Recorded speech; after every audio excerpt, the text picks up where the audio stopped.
తల్లిదండ్రులు విడిచిన గాని తాను వదలడెప్పుడు మమ్ము. ఉల్లము నెత్తి పిలిచిన వేళ నోహోయను చూదరికి వచ్చు. ఉల్లము నెత్తి పిలిచిన వేళ ఓహోయను చూదరికి వచ్చు. యేసు వంటి ప్రియ దేవునికి స్తోత్రం. తల్లిదండ్రులు విడిచిన గాని తాను వదలడెప్పుడు మమ్ము. ఉల్లమునెత్తి పిలిచిన వేళ ఓహో ఎనుచు దరికి వస్తాడంట. ఆ మాట ఓ నోహో అనే మాట ఏంటో తెలుసా? ఎంతో ఆతృతతో మనం పలికిన పదం అని ఇప్పుడు మనం పలుకుతాం. ఓహో అనుకుంటూ వస్తాడంట. ఏం జరిగింది? ఎందుకు అంతలా కేకేశావు? ఎందుకు అంతలా ఏడ్చావు? ఏమైంది బిడ్డ? ఏమైంది? ఎందుకు అంత కలవరపోయావు?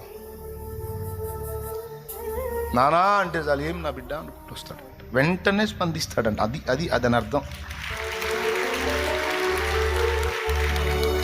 అయ్యో నా బిడ్డకి ఏదో జరిగిపోయిందని పరిగెత్తిన తండ్రి వల్లనే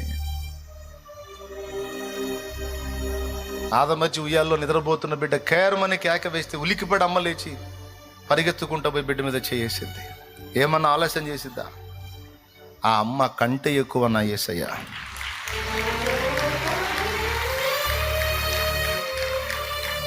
నువ్వు అనుకుంటావు నన్ను పట్టించుకుంటాడా అని.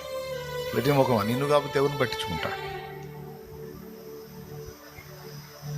వాడు తీసుకొచ్చి పెడతాడు ఈ అనుమానాలనే. దరిద్రుడు కూడా ఉన్నాడు, శత్రువు దరిద్రుడు. వాడు తెచ్చి పెడతాడు దరిద్రపు అనుమానాలన్నీ.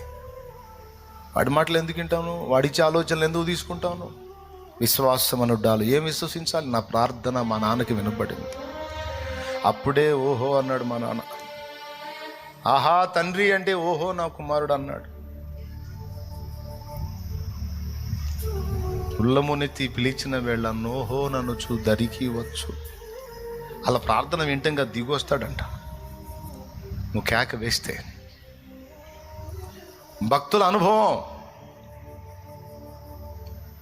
ఏ బంధము కూడా చాలదు యేసు అనుబంధానికి.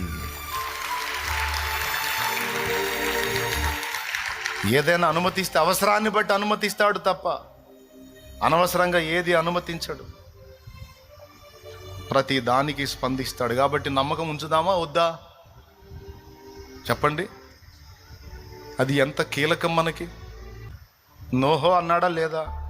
జవాబు ఇచ్చుంటాడా లేదా? ఇదే కాదు, నువ్వు ఇంతకు ముందు చేసిన ప్రార్థనలన్నీ నాయన దగ్గరికి పోయినాయి. అన్నిటికీ కలిపి ప్రతి దానికి ఉత్తరం ఇవ్వమని పర్మిషన్ కూడా జారీ చేసేసాడు. నువ్వు పాపివి కదా, నువ్వు పాపం చేసావు కదా, నీ నోరు మంచిది కాదు, నీ కళ్ళు మంచివి కాదు, నీ క్రియలు మంచివి కాదు, నీ ప్రవర్తన దరిద్రం, నీ ఆలోచనలు చండాలం. ఇవన్నీ నా తండ్రికి తెలుసు. నేను ఆయన ముందు ఒప్పుకున్నా. నువ్వెవడిరా చెప్పడానికి? ఒప్పుకున్నా, దిద్దుకున్నా, మారు మనసు పొందా, సరి చేసుకున్నా, ఇంకా అలా ప్రవర్తించొద్దని తీర్మానం కూడా చేసుకున్నా. నా మనసుకు నేను చెప్పుకున్నా. నువ్వెవడిరా క్షమించి నన్ను వదిలేస్తే? నువ్వెవడు ఇంకా కేసులు ఉన్నాయని చెప్పడానికి? కేసు జడ్జి కొట్టేశాడు రా, నా దేవుడు కొట్టేశాడు. గనుక నా ప్రార్థన వింటాడు. ఒకటి ప్రేమను బట్టి వింటాడు, రెండవది నేను ఒప్పుకున్నందున క్షమించి వింటాడు. 3 అసలు ఆయన మా నాన్న.